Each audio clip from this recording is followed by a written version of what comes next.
Yesterday we started with the chapter of registration and dissolution of the firm. तो इसमें हमने registration से related सारी बातें पढ़ ली थी कि सर फर्म को एक पार्टनरशिप फर्म 1932 वाली फर्म को रजिस्टर कराना कंपलसरी नहीं होता है, ऑप्शनल होता है, लेकिन कुछ बेनिफिट्स तभी मिलते हैं जब फर्म रजिस्टर्ड हो। ठीक है जी। जैसे कि फर्म के किसी पार्टनर को दूसरे पार्टनर पे केस करना है तो वो तभी कर पाएगा जब फर्म रजिस्टर होगी, या फर्म के पार्टनर को फर्म के ऊपर केस करना है तो भी वो तभी कर पाएगा, या पूरी फर्म को या पार्टनर को थर्ड पार्टी पे केस करना है तो भी वो तभी कर पाएंगे। तो ये सब कुछ लैक्यूनाज रह जाते हैं यदि आप रजिस्टर नहीं हुए होते हैं। रजिस्टर आप कभी भी कर सकते हैं, चाहे फर्म बनाते समय चाहे बाद में भी। इनफैक्ट डिसोल्यूशन के लिए अप्लाई किया हुआ हो तो भी आप रजिस्टर कर सकते हो, लेकिन रजिस्ट्रेशन नहीं भी हो तो भी कुछ जगह पे फर्क नहीं पड़ता है। जैसे 100 रुपए तक का क्लेम आप फिर भी सेट ऑफ का कर सकते हैं। ठीक है, 100 रुपए से ज्यादा का है तो आप रजिस्टर्ड हो, तभी क्लेम सेट ऑफ का लगा सकते हो। दूसरा, सर ये सब जो है ना, ये सिविल केसेस के लिए रेस्ट्रिक्शंस हैं। कोई क्रिमिनल केस आप फाइल करना चाहते हो आप तब भी कर सकते हो। यदि फर्म का कोई कौन आ गया यार, यदि फर्म का कोई पार्टनर फर्म को डिसॉल्व कराना चाहता है, घी सीधी उंगली से नहीं निकल रहा है, टेढ़ी उंगली करनी पड़ती है, या तो फर्म को डिसॉल्व तो वो बिना रजिस्ट्रेशन के भी करा सकता है। ठीक है, और अकाउंट्स अपॉन डिसोल्यूशन के लिए भी ये मांग सकता है, मतलब चाहे फर्म रजिस्टर्ड हो या नहीं हो। तो ऐसी काफी सारी डिटेल्स हमने रजिस्ट्रेशन की पढ़ी थी।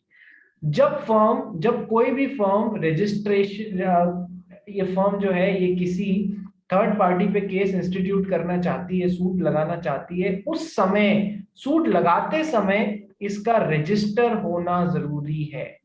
रजिस्टर के लिए अप्लाई किया हुआ और आपने सूट मार दिया और अभी तक आप रजिस्टर्ड पूरे हुए नहीं हो तो वो सूट मेंटेनेबल नहीं होगा। प्लस एक तो सर रजिस्टर होना जरूरी है, जिस समय आप सूट इंस्टीट्यूट कर रहे हैं किसी भी थर्ड पार्टी पे उस समय रजिस्टर होना जरूरी है। दूसरा, all the partners who are filing case on this third party must have been shown as partners in the register of firms। उन सबको पार्टनर जैसे दिखाया जाना चाहिए जो भी सूट लगा रहे हैं। इस पे हमने 2 क्वेश्चन भी कर लिए थे। ठीक है सर, आज हम चालू करते हैं रजिस्ट्रेशन एंड डिसोल्यूशन का जो चैप्टर है। R&D कर रहे हो आप लोग तो रजिस्ट्रेशन एंड डिसोल्यूशन में डिसोल्यूशन वाला पार्ट चालू करते हैं। डिसोल्यूशन का मतलब क्या होता है आइए पढ़ते हैं। तो जीत पटेल तो हमारे लिए पढ़ेगा आज। Sure, sir.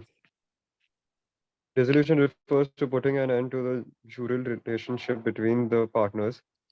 It arises when it appears that the state of feelings and conduct of the partners have been such that business cannot be continued with advantage to any one of the parties. ठीक है, dissolution refers putting an end to the juristic relationship, मतलब कि जो इनके बीच में जो एक law legal relationship होता है ना उसमें एक एंड लगा देना, खत्म करना। So dissolution refers to putting an end to the jural relationship between the partners. ठीक है, मतलब पार्टनर्स के बीच में जो रिलेशनशिप था उसमें कहीं ना कहीं कुछ एंड हो रहा है। यदि केवल एक पार्टनर और बाकी के पार्टनर्स में हो रहा है तो हम उसे बोलेंगे डिसोल्यूशन ऑफ पार्टनरशिप। इसमें बाकी के पार्टनर्स फिर मिलकर कंटिन्यू कर रहे हैं। जब सारे पार्टनर्स के बीच में जुरल रिलेशनशिप या वो रिलेशनशिप है जो पार्टनरशिप का वो खत्म हो रहा है तो हम उसे बोलेंगे dissolution of the firm, dissolution of the firm. ठीक है, पूरी फर्म का, यहाँ यानी कि यहाँ सारे पार्टनर्स के बीच में रिलेशनशिप खत्म हो रहा है। अब कोई भी आगे फर्दर फर्म को कैरी ऑन नहीं करेगा। सो डिसोल्यूशन ऑफ पार्टनरशिप कब यूज करना है और डिसोल्यूशन ऑफ फर्म कब यूज करना है, बहुत ध्यान से इन वर्ड्स को सेलेक्ट करना अपने एग्जामिनेशन में। आगे बढ़ गई।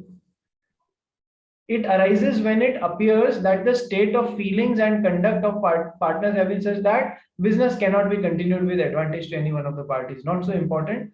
What is important is this first line. आइए अब डिसोल्यूशन 2 तरीके से होता है, dissolution of partnership and dissolution of firm. तो सबसे पहले एग्जाम में डायरेक्ट क्वेश्चन भी आ जाता है, differentiate between dissolution of partnership and dissolution of firm. हम मीनिंग से स्टार्ट करेंगे। पहले डिसोल्यूशन ऑफ पार्टनरशिप का मीनिंग पढ़ गई जीत Patel. Meaning dissolution of partnership. There is severance of relationship between one partner and others in the firm. Any change in the relation of partners is called dissolution of partnership. Any change in the relations of partners is called dissolution of partnership. Severance मतलब अलग कर देना, severe कर देना, तोड़ देना, अलग कर देना. There is severance of relationship between one partner and others in the firm. ये चार थे, इनमें से एक ने अपना relationship severe कर लिया, हटा लिया. So there is severance of relationship between one partner and others in the firm. ठीक है, सब कुछ खत्म नहीं हो रहा है, बस ये एक हिस्सा अलग हो रहा है. Any change in the relations of partners is called dissolution of partnership. ठीक है, तो अब सारे पार्टनर, अब पार्टनर्स के रिलेशन आपस में चेंज हो गए हैं, या फिर हम ये भी कह दें कि इनका प्रॉफिट शेयरिंग रेशियो भी यदि चेंज हो गया, उनका रिलेशनशिप चेंज हो गया एक तरीके से, वो भी हम डिसोल्यूशन ऑफ पार्टनरशिप, पुरानी पार्टनरशिप डिसॉल्व होके नया रिलेशनशिप बन गया उन लोग के बीच में. अपन ने पढ़ा है ना, नोवेशन, ऑल्टरेशन, रेमिशन, रेसिशन, ये सब हो सकता है एग्जिस्टिंग कॉन्ट्रैक्ट्स में. तो डिसोल्यूशन ऑफ पार्टनरशिप में सर एक पार्टनर या तो बाकी के साथ में अपने रिलेशंस चेंज कर रहा है, मतलब पार्टनर्स के बीच में रिलेशनशिप चेंज हो रहे हैं, तो उसे हम डिसोल्यूशन ऑफ पार्टनरशिप बोलेंगे. फर्म बाकी मतलब कंटिन्यू करेगी इसमें. और डिसोल्यूशन ऑफ फर्म क्या होता है भाई? पर Dissolution of firm. Dissolution of partnership between all the partners of a firm is called dissolution of the firm, section 39. Sir इनके बीच में भी रिलेशनशिप टूट रहा है, इनके बीच में भी खत्म हो रहा है, इनके बीच में भी खत्म हो रहा है, इनके बीच में भी खत्म हो रहा है, सब कुछ ढह रहा है, किला खत्म हो रहा है, किला ढह रहा है. ठीक है, डिसोल्यूशन ऑफ पार्टनरशिप, यानी कि यहाँ तो एक पार्टनर बाकी के साथ में रिलेशनशिप खत्म कर रहा था, तो जब dissolution of partnership between all the partners, ये एक सबसे खत्म कर रहा है, ये दूसरा भी सबसे खत्म कर रहा है, ये तीसरा भी कर रहा है.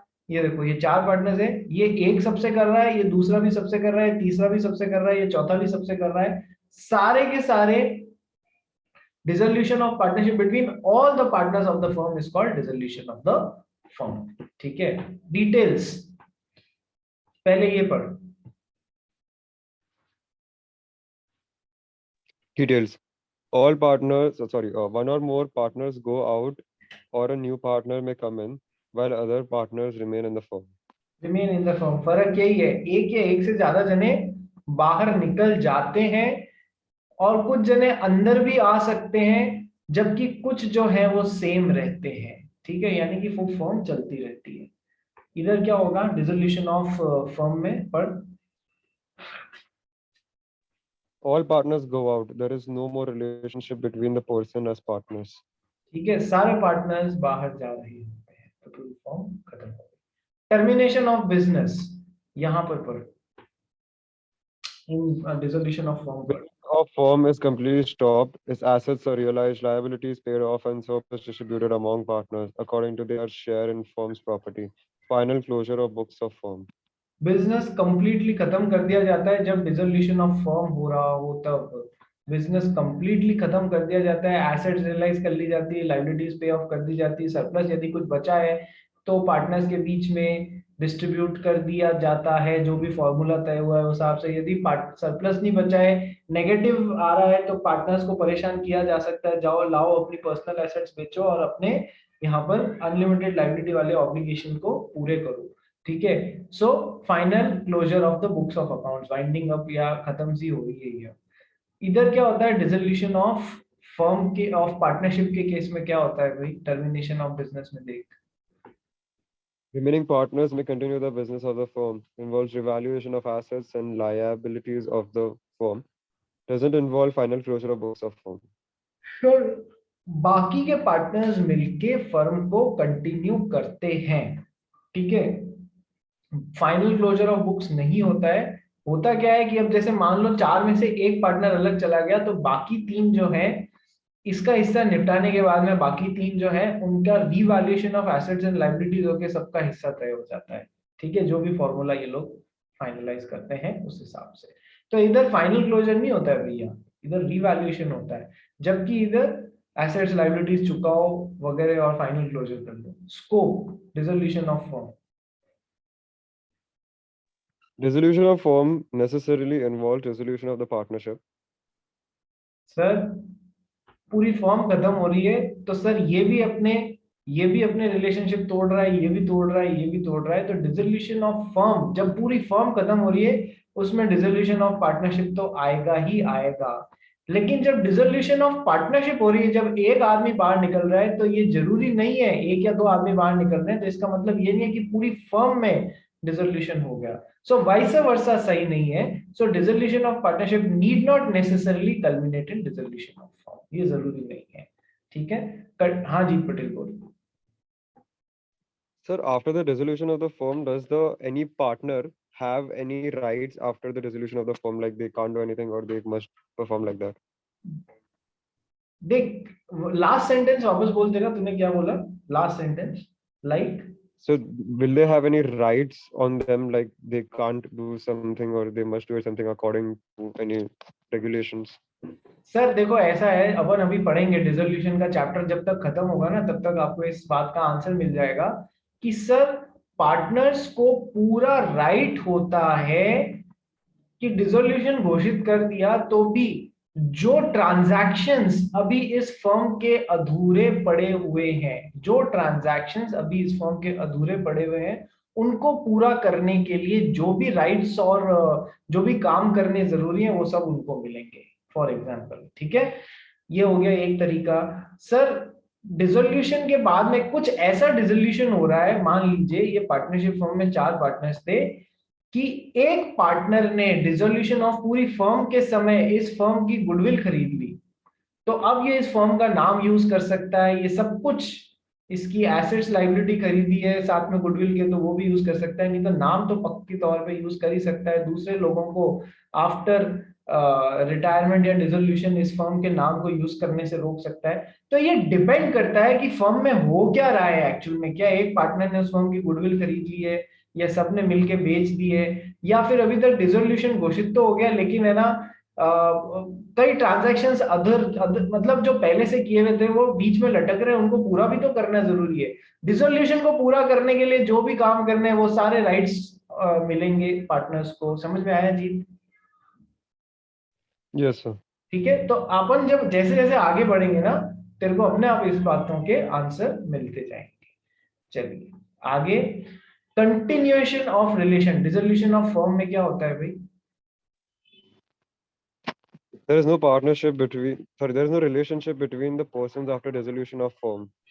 सर पार्टनर्स के बीच में या पर्सन्स के बीच में डिसोल्यूशन के बाद में किसी भी तरीके का कोई फॉर्मल रिलेशनशिप नहीं होता है, जबकि इधर क्या है? The firm may be reconstituted after the outgoing of or admission of a partner. जब कोई पार्टनर बाहर जा रहा है या कोई पार्टनर सॉरी अंदर आ रहा है, उसके बाद में फॉर्म रिकॉन्स्टिट्यूटेड होती है, कंटिन्यूएशन ऑफ रिलेशन होता है एक में और एक में नहीं होता है। ठीक है, वेरी सिंपल एग्जांपल पढ़ भाई। A and B contract that the firm shall be dissolved after completion of project X. Upon completion, firm is dissolved and there is no relationship between them. ये कैसी पार्टनरशिप का example है? ये कैसी partnership का example है? Particular partnership. जब तक ये काम पूरा नहीं होगा हम पार्टनर है, जैसे ये काम पूरा हुआ पार्टनरशिप खत्म। ठीक है, तो पूरी फॉर्म डिसॉल्व हो गई है। इधर इधर पढ़ भाई। A, B, and C are partners. On death of B, A and C continue the business of the firm. There is a reconstitution of firm on B's death with A and C as partners. Sir वैसे तो होता है कोई partner की death हो रही है तो पूरी फॉर्म खत्म हो, लेकिन this is subject to a contract to the otherwise. ठीक है, तो अदरवाइज लिख दिया कि नहीं बाकी के पार्टनर्स चलाएंगे, तो ए और ए बी सी थे, बी की डेथ हो गई तो ए और सी मिलके इस पार्टनरशिप फॉर्म को कंटिन्यू करेंगे। लेकिन यहाँ पर क्या हो रहा है, रिकॉन्स्टिट्यूशन ऑफ पार्टनरशिप हो रहा है, रिकॉन्स्टिट्यूशन ऑफ पार्टनरशिप या पार्टनरशिप फॉर्म बोल दो। लेकिन कभी रिकॉन्स्टिट्यूशन ऑफ ये रिकॉन्स्टिट्यूशन ऑफ पार्टनरशिप हो रहा है, डिसोल्यूशन ऑफ पार्टनरशिप होके। ठीक है, डिसोल्यूशन ऑफ फर्म जो है उसका मतलब क्या होता है कि भैया खत्म हो रहा है सब कुछ। अब देखो बहुत इंपॉर्टेंट बात, मोड्स ऑफ डिसोल्यूशन, किस किस तरीके से एक फर्म डिसॉल्व हो सकती है? Sir there are primarily two modes of dissolution, 1 and 2। there are primarily two modes of dissolution. One is without the order of the court, court के ऑर्डर के बिना पार्टनरशिप फर्म मतलब डिसॉल्व हो रही है, और by order of the court, court के order के कारण फर्म डिसॉल्व हो रही है। कोर्ट के ऑर्डर के कारण फर्म डिसॉल्व हो रही है वाला क्वेश्चन लास्ट अटेम्प्ट में आ चुका है। आयुषी कनोडिया एंड टीम, कौन कौन है? शिवम, निकुंज, और वो आए क्या? मोहित, और मोहित नहीं आया। रितेश, सुन ले भाई ध्यान से। मोड्स ऑफ डिसोल्यूशन में लास्ट अटेम्प्ट में कि कोर्ट के ऑर्डर से एक पार्टनरशिप फर्म कैसे कैसे डिसॉल्व होती है, तो सर आपको ये 7 मेथड्स 1 2 3 4 5 6 7 ये 7 मेथड्स वहां पर लिस्ट करके एक्सप्लेन करने थे। बहुत अच्छा क्वेश्चन आया था। अभी कौन सा बच गया है सर? ये वाला पार्ट बच गया है। तो मुझे लगता है यहाँ से या तो डायरेक्टली नहीं आएगा या फिर आ भी जाएगा तो कोई पार्टनर मतलब प्रैक्टिकल क्वेश्चन फिर भी बना के दे देना तो अलग बात है। बाकी इस हिस्से में से अब पूछा नहीं जाना चाहिए। 90%, 10% अभी भी प्रोबेबिलिटी बचती है। दूसरा तरीका क्या है? Without the order of the court, और पहला तरीका क्या है? By order of the court. देखो, तो बिना कोर्ट गए एक पार्टनरशिप फर्म कैसे कैसे डिसॉल्व होती है, इसमें इसके फर्दर पार्ट्स हैं। फर्दर पार्ट्स हो गए 1 2 3 एंड 4। 1 2 3 एंड 4 चार तरीके से without the order of the court एक फर्म डिसॉल्व हो सकती है। पहला क्या है? Mutual agreement. बहुत सिंपल है यार, नाम से ही तो आज सब कुछ पता पड़ गया। चार पार्टनर्स थे, चारों ने आपस में एग्रीमेंट कर लिया, यार ठीक है अब इस पार्टनरशिप फर्म को आगे चलाने की इच्छा नहीं है, या इसने भी बोला हाँ, इसने बोला हाँ, सबने हाँ बोल दिया। तो ये पार्टनरशिप फर्म कैसे डिसॉल्व हो रही है? सर ये फर्म डिसॉल्व हो रही है बाय म्यूचुअल एग्रीमेंट। पहला तरीका म्यूचुअल एग्रीमेंट, खत्म। ठीक है, बोलो सर समझ में आया? बाय म्यूचुअल एग्रीमेंट बोलो, अपन ने पढ़ा है ना? Yes, sir. है ना, बहुत इजी तरीका है। सो कोर्ट जाने की जरूरत ही नहीं रही, बात खत्म हो गई। सेकंड है कंपल्सरी डिसोल्यूशन। कंपल्सरी डिसोल्यूशन कब कब बताया था आपको कि सर वैसे तो अपन बोलते हैं कि किसी पार्टनरशिप फर्म में यदि किसी पार्टनर की या तो डेथ हो रही है या इंसॉल्वेंसी हो रही है तो वो फर्म कंपल्सरीली डिसॉल्व हो जाएगी, but this is subject to a contract to otherwise. यानी कि इन्होंने कॉन्ट्रैक्ट में अदरवाइज लिख दिया ना, तो फिर ये पार्टनरशिप फर्म डिसॉल्व नहीं होगी। तो पहला तो ये समझ लो इसमें पॉइंट, यस सर, कि है ना डेथ या इंसॉल्वेंसी पे फर्म डिसॉल्व हो जानी चाहिए, लेकिन अदरवाइज कॉन्ट्रैक्ट में लिखा हुआ है, पार्टनरशिप एग्रीमेंट में अदरवाइज लिखा हुआ है तो नहीं होगी।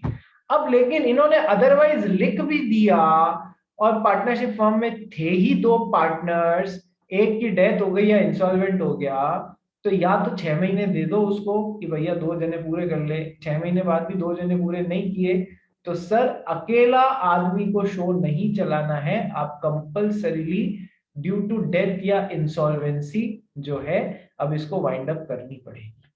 ठीक है, क्या ये बात भी समझ में आ गई? सेकंड स्टेज भी कि जब थे ही दो तो फिर ऐसा लिख देना भी ज्यादा काम नहीं आएगा। तीसरी बात, पार्टनरशिप फर्म में 4 पार्टनर्स थे, 3 इंसॉल्वेंट हो गए यार, क्या कर लोगे आप? 3 इंसॉल्वेंट हो गए, तो अब तो यहाँ पर या तो दूसरा पार्टनर लाओ या कंपल्सरीली डिसॉल्व करो without the order of the court. Court जाने की बात नहीं है यहाँ, तो सिचुएशन ही नहीं है उसको कैरी ऑन करने की। या फिर 3 की डेथ हो गई, क्या करोगे? कंपल्सरीली आप डिसॉल्व ही करोगे। तो कंपल्सरी डिसोल्यूशन, ठीक है, का पहला तरीका क्या है? इंसॉल्वेंसी या डेथ ऑफ ऑल और ऑल बट वन पार्टनर। सबकी डेथ या इंसॉल्वेंसी हो जाए या सबकी एक को छोड़ के बाकियों की डेथ या इंसॉल्वेंसी हो जाए। ठीक है, क्या अभी तक ये समझ में आया कंपल्सरी डिसोल्यूशन में ये वाला पार्ट? यस और नो? जी हाँ, मेरे ख्याल से सबको आ गया। जीत पटेल बोल, क्या हुआ? Sir, एक question था। आपने बोला था that if two partners are there and one of them get insolvent, तो the second partner जो बच गया है, sir can he do something like this कि वो एक कंपनी इनकॉर्पोरेट कर दे और वो कंपनी को पार्टनर बना दे फर्म में? कंपनी को इनकॉर्पोरेट कर दे, कंपनी को पार्टनर बना दे फर्म में? तो कर तो क्यों नहीं सकता है यार? पार्टनरशिप में जो पार्टनर्स होते हैं उनकी, मतलब, हाँ, company can become a partner, उसमें कोई दिक्कत होनी तो नहीं चाहिए, ठीक है। और पर कंपनी की उसके कारण अनलिमिटेड लाइबिलिटी हो जाएगी, एक बात ये ध्यान रख लेना। इस पार्टनरशिप से मिलने वाली लाइबिलिटी कितनी भी लिमिट तक, अनलिमिटेड लाइबिलिटी तक हो सकती है। वो कर सकता है, पर अपना पॉइंट नहीं है, तुम्हारे को इससे परेशान नहीं किया जाएगा, ठीक है। Okay sir. चलिए नेक्स्ट। तो sir without the order of the court, sir पहला म्यूचुअल एग्रीमेंट, दूसरा कंपलसरी डिसोल्यूशन। कंपलसरी डिसोल्यूशन की पूरी रूपरेखा आपको बता दी। अब कंपलसरी डिसोल्यूशन का दूसरा aspect, when the business of the firm becoming unlawful. देखो, जीत पटेल और देवांश ने एक पार्टनरशिप फर्म खोली थी। जीत पटेल और देवांश ने एक फर्म खोली थी, ठीक है सर। फर्म खोली थी, तो इस फर्म का काम था क्या करना कि सर, फॉर एग्जाम्पल, ये लोग शुगर में ट्रेड करते थे, शुगर ट्रेडिंग करते थे। कैसे? एक जगह से खरीदते थे, दूसरी जगह बेचते थे, एक जगह से खरीदते थे, दूसरी जगह बेचते थे। अभी क्या हुआ, इंडिया में वार डिक्लेयर हो गया पाकिस्तान के खिलाफ। तो जब वार डिक्लेयर हो गया, तो सरकार को असेंशियल एलिमेंट्स की, असेंशियल कमोडिटीज की कमी पड़ने लग गई, असेंशियल कमोडिटीज की कमी पड़ने लग गई। तो असेंशियल कमोडिटीज की कमी पड़ने लग गई, तो सरकार ने घोषणा कर दी कि शुगर, पल्सेस और इन सब में अगले 1 साल तक कोई भी होलसेलर ट्रेड नहीं करेगा, कोई भी होलसेलर ट्रेड नहीं करेगा। तो ऐसा करने के कारण इनका बिजनेस अभी टेम्पररी 1 साल तक अनलॉफुल हो गया। यदि ये आज भी कर लेते हैं तो अनलॉफुल हो जाएगा, ठीक है। तो इनका बिजनेस अगले 1 साल तक के लिए, 1 साल बाद ये कंटिन्यू कर सकते हैं, यहां पर कोई प्रॉब्लम नहीं है। लेकिन सिचुएशन ऐसी है कि सर जीत पटेल और देवांश जो है मिलके 1947 का सिनेरियो बता रहा हूं सर, अफीम की खेती करते थे, ओपियम की खेती करते थे, ओपियम में ट्रेडिंग करते थे, ठीक है। उस समय तक ओपियम की ट्रेडिंग में, फॉर एग्जांपल हाइपोथेटिकल सिचुएशन है, कोई बैन नहीं था, ठीक है। आजादी मिली, आजादी के बाद में 1950 आया, 1950 में हमारी सरकार ने घोषणा कर दी अब से ओपियम में ट्रेडिंग गैर कानूनी, अब से ओपियम में ट्रेडिंग गैर कानूनी। तो सर इनकी जो फर्म का बिजनेस था वो गैर कानूनी घोषित हो गया, यानी कि अब इनका बिजनेस जो है ये लोग कर नहीं पाएंगे। तो सर अब इनको कंपल्सरीली डिसॉल्व होना पड़ेगा, कंपल्सरीली डिसॉल्व होना पड़ेगा, ठीक है। ये बात समझ लो। तीसरा एग्जांपल देखो इसमें, सर जीत पटेल और देवांश की फर्म दो बिजनेसेस में इन्वॉल्व थी। एक तो था ओपियम की खेती 1947 में, एक दूसरा था कि ये लोग चावल में ट्रेडिंग करते थे, ओपियम में ट्रेडिंग और चावल में ट्रेडिंग करते थे। 1947 में इन्होंने, 1947 के बाद में आया 1950, सरकार ने ओपियम की खेती में ट्रेडिंग पे 100% बैन लगा दिया। तो सर जैसे ही बैन लगा, जैसे ही बैन लगा, वैसे ही सर इनकी फर्म के दो बिजनेसेस थे। यदि अकेला बिजनेस होता तब तो business of the firm would have become totally unlawful और उसको कंपल्सरीली वाइंड अप हो जाना चाहिए था, डिसॉल्व हो जाना चाहिए था। बट यहाँ पर दो धंधे थे, एक धंधे का खत्म होने के बाद भी दूसरा धंधा तो अभी भी वैलिडली चल रहा है ना, लीगली चालू है, तो इनको कंपल्सरीली डिसॉल्व होने की जरूरत नहीं पड़ेगी। सर एग्जाम में इस पे क्वेश्चन आया हुआ है, एग्जाम में या एमटीपी में, कि इस फर्म का एक काम तो था पेपर कप्स मैन्युफैक्चरिंग करना, दूसरा था अफीम की खेती, मतलब अफीम की ट्रेडिंग करना। एक अनलॉफुल बिजनेस हो गया, दूसरा अभी भी लॉफुल है, तो इनको डिसॉल्व कंपल्सरीली होने की जरूरत नहीं, अभी भी चल सकते हैं। जो अकेला धंधा होता और वो अनलॉफुल डिक्लेयर हो जाता तो फिर या तो आप कंपल्सरीली डिसॉल्व हो जाओ या फिर चेंज इन बिजनेस करो, तो फिर आप जिंदा रह पाओगे। सर क्लियर है? Yes, business of the firm becoming unlawful में दो धंधे हैं, एक अनलॉफुल हुआ तो दूसरे के कारण आप जिंदा रह जाओगे, आपको कंपल्सरी डिसॉल्व करने की जरूरत नहीं पड़ेगी। बोलो रे, समझ आया या नहीं आया? Yes yes sir. ठीक है। So dissolution without the order of the court में अपन ने पढ़ लिया है, dissolution by mutual agreement, compulsory dissolution जहां इंसॉल्वेंसी और डेथ के वेरियस सिनेरियोस पढ़ लिए, business of the firm becoming unlawful के वेरियस सिनेरियोस पढ़ लिए। तो ये दो पूरे कर लिए अपन ने। अब तीसरा आता है dissolution on happening of certain contingencies, contingencies का मतलब होता है कंटिंजेंट इवेंट, कंटिंजेंट इवेंट का मतलब डिपेंडेंट, कंटिंजेंट कॉन्ट्रैक्ट क्या होते हैं, डिपेंडेंट अपॉन हैपनिंग और non happening of a specified uncertain event. तो यदि उसमें कुछ हैपन हो जाता है सर्टेन कंटिंजेंसीज, तो without the order of the court इनको वाइंड अप करना पड़ेगा। ठीक है, क्या हो जाता है एक बार बताता हूँ।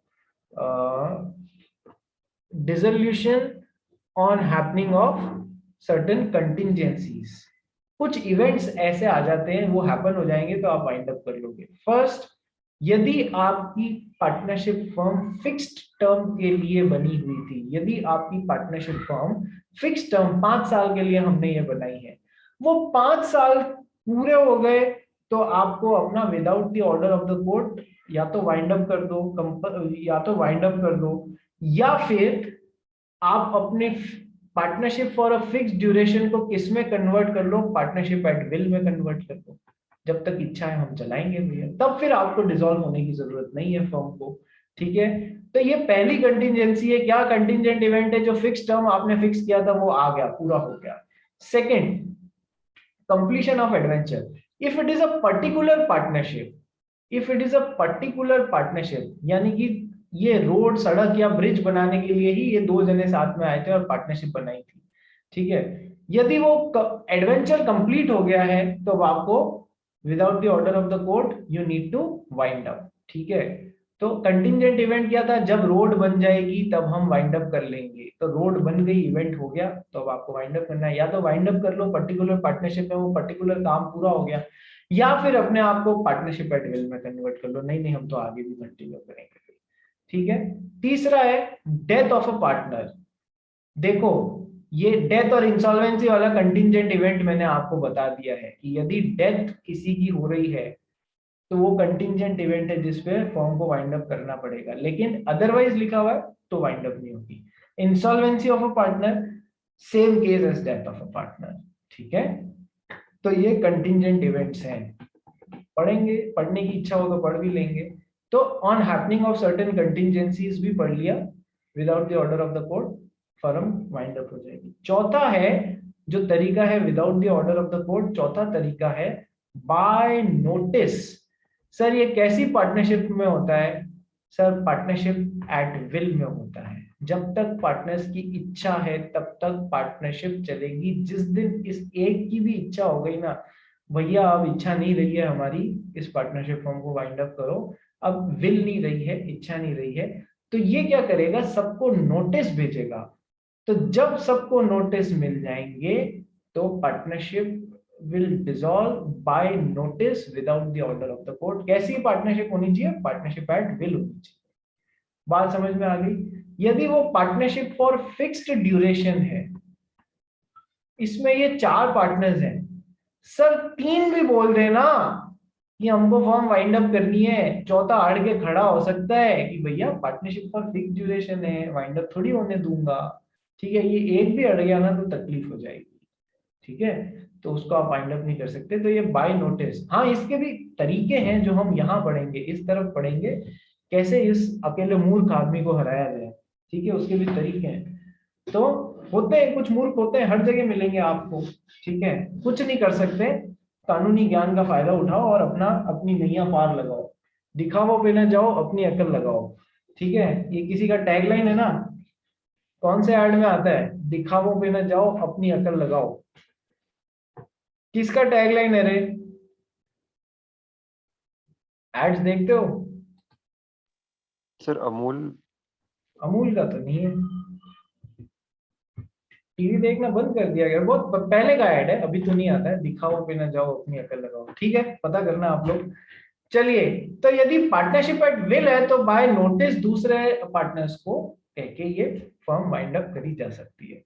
तो sir without the order of the court का एंटायर गैमेट मैंने आपको समझा दिया। अब आते हैं इस तरफ, by order of the court, यानी कि आप कोर्ट के ऑर्डर से, आप कोर्ट के ऑर्डर से फर्म को वाइंड अप करा सकते हो। सर कैसे, यदि कोई पार्टनर इंसेन हो गया है, दिमागी बैलेंस खो गया है, तो बाकी के पार्टनर्स बोलेंगे ना कि सर इसका तो दिमागी बैलेंस खराब हो गया, ये तो मेंटल हो गया, इंसेन हो गया है, तो उससे नहीं माना जाएगा।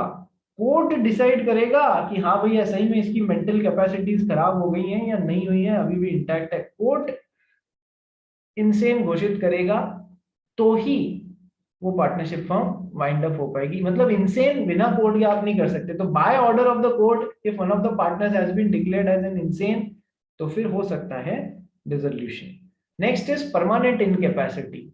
सर पार्टनरशिप फर्म में पार्टनर्स काम करते हैं, यदि किसी एक्टिव पार्टनर की हालत ऐसी हो गई है कि वो इनकेपेबल हो गया है, एक्सीडेंट वगैरह हो गया, हैंडीकैप्ड हो गया, कुछ भी हो गया, परमानेंट इनकैपेसिटी हो गई, इस हद तक हो गई कि वो पार्टनरशिप फर्म का काम ढंग से नहीं देख सकता, तो by order of the court बाकी के पार्टनर्स उसको फर्म को वाइंड अप करा सकते हैं। लेकिन ये स्लीपिंग पार्टनर की यदि इनकैपेसिटी हो रही है ना, वो तो वैसे भी मरिया बिजनेस में काम नहीं करता था, वो उसका बेसिस नहीं बनाया जा सकता कि हमारा स्लीपिंग पार्टनर इनकेपेबल हो गया इसलिए इस फर्म को वाइंड अप कर दो ना, वो कभी भी नहीं बने पाएगा। समझ में आया? बोलो हाँ या ना। समझ में आया? Yes, sir. By order of the court. Misconduct. Sir एक पार्टनर यदि मिसकंडक्ट करता जा रहा है, फर्म के अफेयर्स सही से नहीं कर रहा है, प्रॉपर अकाउंट्स नहीं दे रहा है वगैरह वगैरह, ठीक है, कैश जो मिल रहा था बीच में अपने प्रॉफिट्स बना ले रहा है, मिसकंडक्ट कर रहा है, तो sir by order of the court आप फर्म को वाइंड अप करा सकते हैं। Persistent breach of agreement. एक पार्टनर बार बहुत बार समझा दिया यार, तो भी हर बार ब्रीच ऑफ एग्रीमेंट करके आ जाता है, कहीं ना कहीं गड़बड़, वो तोड़ता ही रहता है एग्रीमेंट को। Persistence means continuous breach of agreement. It can become a basis for winding up of the firm. Persistent breach of an agreement by one of the partners may become a reason for compulsorily winding up the firm. Transfer of interest. Sir, बिल्कुल एक partner बाकियों को, firm के बाहर के आदमी को अपना इंटरेस्ट ट्रांसफर कर सकता है, अपन ने पढ़ा था। लेकिन इसके बाद में ऐसा भी हो सकता है कि बाकी के पार्टनर्स बोले यार इसने तो अपना इंटरेस्ट ट्रांसफर कर ही दिया है, फॉर्म चलाने में वैसे भी मजा नहीं आ रहा है, खत्म करो इसको। सो ट्रांसफर ऑफ इंटरेस्ट के लिए आपको कोर्ट के थ्रू जाके और फिर वाइंडिंग अप करवाना पड़ेगा। Perpetual losses. If there is, देखो क्या होता है, मान लो भले ही पार्टनरशिप फॉर्म फिक्स ड्यूरेशन के लिए बनी है, अगले 20 साल के लिए चार पार्टनर्स ने मिलके एक फिक्स ड्यूरेशन क्या रखा, 20 साल, ठीक है। तो 20 साल पहले खत्म करनी है, तो या तो चारों पार्टनर्स एग्री करें कि हमको खत्म करनी है। यदि एक गधा भी अड़ के बैठ जाता है कि भले ही लॉसेस हो रहे हो हम तो पूरे 20 साल तक चलाएंगे, तो अब इन तीनों को बड़ी उल्टियां आती हैं, वॉमिटिंग आती है कि क्या करें अब, क्योंकि वो अड़ रहा है ना, तो वो अपनी जगह पे सही अड़ रहा है कि पार्टनरशिप फिक्स ड्यूरेशन की है। तभी एक पार्टनर को याद आता है यार हम पिछले 5-6 सालों से तो लॉसेस में चल रहे हैं, और हम ये भी दिखा सकते हैं कोर्ट को कि आने वाले टाइम में बिना लॉसेस के धंधा कंटिन्यू नहीं किया जा सकता, ठीक है। तो हम यदि कोर्ट में ये प्रूव कर दें कि सर इस फर्म को जिंदा भी रख लिया जाए तो भी लॉसेस के बिना बिजनेस कंटिन्यू नहीं किया जा सकता है, तो सर हम तो अल्टीमेटली तो पार्टनरशिप में बिजनेस होता है फॉर शेयरिंग ऑफ प्रॉफिट्स होता है।